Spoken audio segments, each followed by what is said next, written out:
పేరు కృష్ణంరాజు వివిఆర్.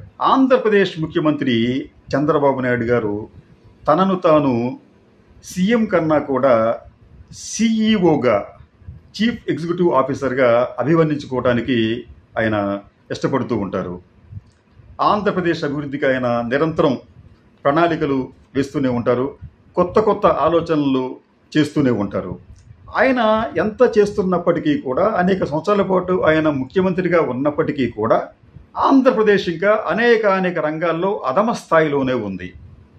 కానీ ఆయన ఏర్పాటు చేసిన హెరిటేజ్ సంస్థ, నిజానికి ఈ సంస్థని పూర్వం చంద్రబాబు నాయుడు గారు అలాగే సినీ నటుడు మోహన్ బాబు గారు ఇద్దరూ కలిసి ఏర్పాటు చేశారు. ఆ తర్వాత ఇద్దరికి విభేదాలు వచ్చినాయి. చంద్రబాబు నాయుడు తనను మోసం చేశారని చెప్పి మోహన్ బాబు బహిరంగంగానే విమర్శించారు.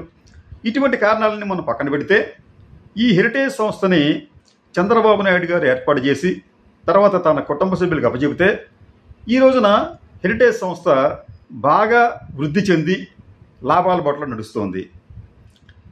ఆ కంపెనీ షేర్ వాల్యూ, అంటే ఒక్కొక్క షేర్ విలువ 10 రూపాయల నుంచి 500 రూపాయల వరకు పెరిగింది. టర్నోవర్ సుమారుగా 1200 కోట్ల రూపాయలకు పెరిగింది.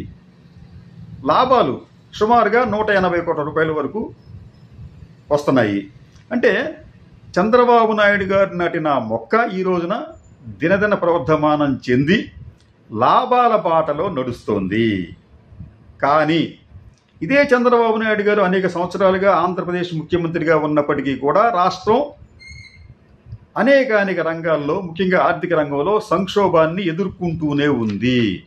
ఈ రాష్ట్రంలో ఉన్న ఈ సంక్షోభాన్ని నివారించడానికి సీఈఓగా చెప్పుకునే చంద్రబాబు నాయుడు గారు నిజాయితీగా పనిచేయటం లేదా అనే ఒక్కోసారి అనిపిస్తూ ఉంటుంది. ఎందుకంటే ఏదైనా అభివృద్ధి జరిగితే అదంతా తన ఖాతాలో వేసుకోవడానికి అలవాటు పడిన చంద్రబాబు నాయుడు గారు వైఫల్యాలు మాత్రం ఇతరుల మీద విజయవంతంగా తోసివేయడంలో ఆయన నిష్ణాతుడిగా మారాడన్న విమర్శలు కూడా వస్తున్న నేపథ్యంలో ఒక్కసారి ఈ రోజున ఆంధ్రప్రదేశ్లో ఆర్థిక స్థితిగతుల గురించి మనం పరిశీలిస్తే, మేము చేసిన ఒక చిన్న అధ్యయనంలో ఆంధ్రప్రదేశ్ ఈ రోజున అప్పుల విషయంలో ఒక ప్రమాదకరమైన స్థాయికి చేరుకుంది. మన రాష్ట్రం చేస్తున్న అప్పులు దేశంలో మరే రాష్ట్రం కానీ కేంద్రపాలిత ప్రాంతం కానీ చేయటం లేదు.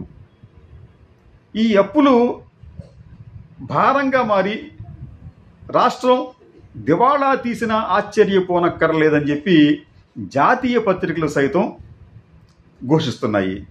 ఇటీవల కొన్ని జాతీయ పత్రికల్లో వచ్చిన హెడ్లైన్ చూస్తూ ఉంటుంటే మీకు ది మింట్ పత్రిక ఇచ్చిన కథనం ఏంటంటే, why is Andhra in mounting debt crisis, a comprehensive analysis with other states అని ఒక కథనం వస్తే, టైమ్స్ ఆఫ్ ఇండియాలో AP's growing debt burden a major cause for concern.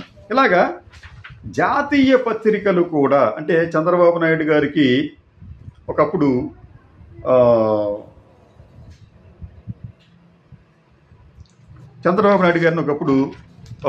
పొగిడిన ఈ పత్రికలు కూడా ఈ రోజున ఆంధ్రప్రదేశ్లో ఆర్థిక పరిస్థితి అధ్వాన్నంగా మారుతోంది, అప్పులు కుప్పలు తెప్పలుగా పెరిగిపోతున్నాయి అని వాళ్ళు చెప్తున్నారు.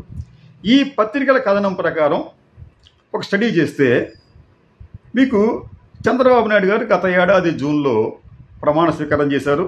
సుమారుగా ఈ 15 నెలల్లో దేశంలోని 28 రాష్ట్రాలు, 8 కేంద్రపాలిత ప్రాంతాలు చేసిన అప్పులు ఎక్కడి నుంచి?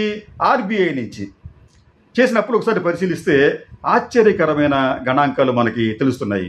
ఈ 15 నెలల్లో ఈ 38 రాష్ట్రాలు, కేంద్రపాలిత ప్రాంతాలు అన్నీ కలిపి సుమారుగా 12 లక్షల కోట్ల రూపాయల అప్పులు చేశాయి. 38 ప్రాంతాలు, కేంద్రపాలిత ప్రాంతాలు, రాష్ట్రాలు కలిపి 12 లక్షల కోట్ల రూపాయలు అప్పు చేస్తే దీంట్లో ఒక్క ఆంధ్రప్రదేశే 1.37 లక్షల కోట్ల రూపాయలు అప్పులు చేసింది ఆర్బీఐ నుంచి. మనకన్నా చాలా పెద్ద రాష్ట్రాలైన మహారాష్ట్ర, యూపీ, లేకపోతే వెస్ట్ బెంగాల్, కర్ణాటక, తమిళనాడు ఇవేవి కూడా మనం చేసిన అప్పులు చేయలేదు. ఆంధ్రప్రదేశ్ ప్రభుత్వం ఒక ఆర్బీఐ నుంచే కాకుండా, అంటే ఆర్బీఐ నుంచి చేసే అప్పులను మనం బడ్జెటరీ లోన్స్ అని చెప్పి అంటాం, నాన్ బడ్జెటరీ లోన్స్ కింద అది ఒక సుమారుగా 75,000 కోట్ల రూపాయలు అప్పులు చేసింది. అంటే మొత్తం మీద ఈ రెండు కలిపితే దాదాపు 2,02,12 లక్షల కోట్ల రూపాయలు ఈ 15 నెలల్లో ఆంధ్రప్రదేశ్ అప్పులు చేసింది. అది బడ్జెటరీ కావచ్చు, నాన్ బడ్జెటరీ కావచ్చు. దీని మీద కాగ్ కూడా తీవ్రమైన ఆందోళన వ్యక్తం చేస్తూ తన నివేదికలో వాళ్ళు ఏం చెప్పారంటే, ఈ కాగ్ చెప్పిన నివేదిక ప్రకారం 2030-2031 వరకు, అంటే ఈ సంవత్సరం నుంచి 2030-31 వరకు ఆంధ్రప్రదేశ్ ప్రతి ఏటా సుమారు 40,000 కోట్ల రూపాయలు అసలు చెల్లించాలి. అంటే చేసిన అప్పుల మీద అసలు ఎంత అంటే వాళ్ళు చెల్లించాలని చెప్పింది 40,000 కోట్ల రూపాయలు. ఇది కాకుండా వడ్డీల రూపంలో ప్రతి ఏటా 55,000 కోట్ల రూపాయలు చెల్లించాలి. ఇది కాగ్ చెప్పిన నివేదిక. ఇది ఎప్పటిదాకా చెల్లించాలి మనం? 2030-31 వరకు. ఆ తర్వాత కూడా చెల్లించాలి. అంటే వాళ్ళు అప్పటిదాకా అంచనాలు వేస్తే అసలు రూపంలో 40,000 కోట్ల రూపాయలు, వడ్డీల రూపంలో 55,000 కోట్ల రూపాయలు. అంటే ఈ రెండు కలిపితే సంవత్సరానికి మనం చెల్లించవలసిన వడ్డీలు అప్పులు సుమారుగా 95,000 కోట్ల రూపాయలు. ఇంత అమౌంట్ మనం పే చేయగలమా? నిజానికి ఆంధ్రప్రదేశ్కు ఉన్న స్వంత వనరులు, అంటే కేంద్రం ఇచ్చే గ్రాంట్లు లేకపోతే ట్యాక్సెస్, కేంద్రం నుంచి వచ్చే ట్యాక్సెస్ ఈ పక్కన పెడితే ఆంధ్రప్రదేశ్కు ఉన్న స్వంత వనరులు మొత్తం కలిపినా కానీ అవి 1,00,000 కోట్లకు మించి ఉండటం లేదు. 1,05,000, 1,02,000 అట్లా ఉంటుంది. మార్త కొద్దిగా పెరుగుతూ ఉంటుంది. ఏమైనప్పటికీ కూడా సగటున 1,00,000 కోట్లకు మించి ఉండట్లేదు. కానీ వడ్డీలు అసలుకు వచ్చేటప్పటికి ఇక్కడ 95,000 కోట్ల రూపాయలు ఉంది. ఇది కాకుండా మరో ఆశ్చర్యకరమైన విషయం ఏంటంటే, ఆంధ్రప్రదేశ్కి సంబంధించి ఈ ఉద్యోగులకు సంబంధించి పెన్షన్లు, జీతాలు, ఇది కూడా దాదాపు 70,000-80,000 కోట్ల రూపాయల వరకు ఉంది. ఆ మొత్తం ఆంధ్రప్రదేశ్ బడ్జెట్, వార్షిక బడ్జెటే 2,50,000 కోట్లు అయితే ఆంధ్రప్రదేశ్ ఈ 15 నెలల్లో చేసిన అప్పు దాదాపుగా 2,12,000 కోట్ల రూపాయలు. ఇది ఒక జాతీయ రికార్డు. ఏ రాష్ట్రము కూడా ఇంత పెద్ద మొత్తంలో అప్పులు చేసిన దాఖలాలు లేవు. అప్పులు చేయకపోతే ఏ రోజుకి ఆ రోజు గడవడం కూడా కష్టం అవుతుందని చెప్పి కాగ్ తన నివేదికలో స్పష్టంగా పేర్కొంది. ఇంత జరుగుతున్నప్పటికీ కూడా చంద్రబాబు నాయుడు గారు రాష్ట్రాభివృద్ధికి ఒక నిర్మాణాత్మకమైన నిర్దిష్టమైన పథకాలేమీ అమలు చేయటం లేదు. ఎప్పటికప్పుడు ప్రజలను సంతోషపెట్టడానికి ఏదో ఒక ఫ్రీబీ ఇవ్వటం, కొంత ప్రచారం పొందటం, ఇలా చేస్తున్నారు తప్ప రాష్ట్రం ఆర్థిక అభివృద్ధికి మీకు ఆయన తీసుకున్న చర్యలు ఏమీ లేవు. ఫలితంగా ఏమవుతుందంటే ఆంధ్రప్రదేశ్కి సంబంధించి బడ్జెట్కి సంబంధించి మనకి ప్రధానంగా రెవెన్యూ వ్యయాలు, క్యాపిటల్ వ్యయాలు అని చెప్పి ఉంటాయి. క్యాపిటల్ వ్యయాలు అనేవి ఎక్కువగా ఉండాలి, రెవెన్యూ వ్యయాలు తగ్గుతూ ఉండాలి. కానీ దానికి భిన్నంగా ఆంధ్రప్రదేశ్లో రెవెన్యూ వ్యయాలు పెరిగిపోతున్నాయి, సంపద సృష్టించే క్యాపిటల్ వ్యయాలు తగ్గిపోతున్నాయి. ఫలితంగా ఉపాధి లభించటం లేదు. ఫలితంగా పరిశ్రమలు ఈ ప్రభుత్వం ఏర్పాటు చేయలేకపోతుంది. అలాగే మౌలిక సదుపాయాలు కల్పించలేకపోతుంది.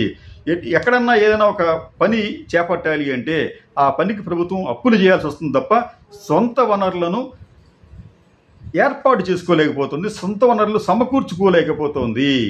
అంటే ఈ రోజున ఆంధ్రప్రదేశ్ అనేది అప్పులు, అలాగే అనాలోచిత కారణాల కారణంగా ఒక సంక్షోభంలో చిక్కుకునే పరిస్థితి ఏర్పడిందని చెప్పి జాతీయ పత్రికలు అలాగే కాగ్ కూడా ఆందోళన చేస్తున్నాయి. అంటే ఈ పాలకులు తక్షణమే తమ విధానాలను పునరాలోచన చేసుకోవాలి.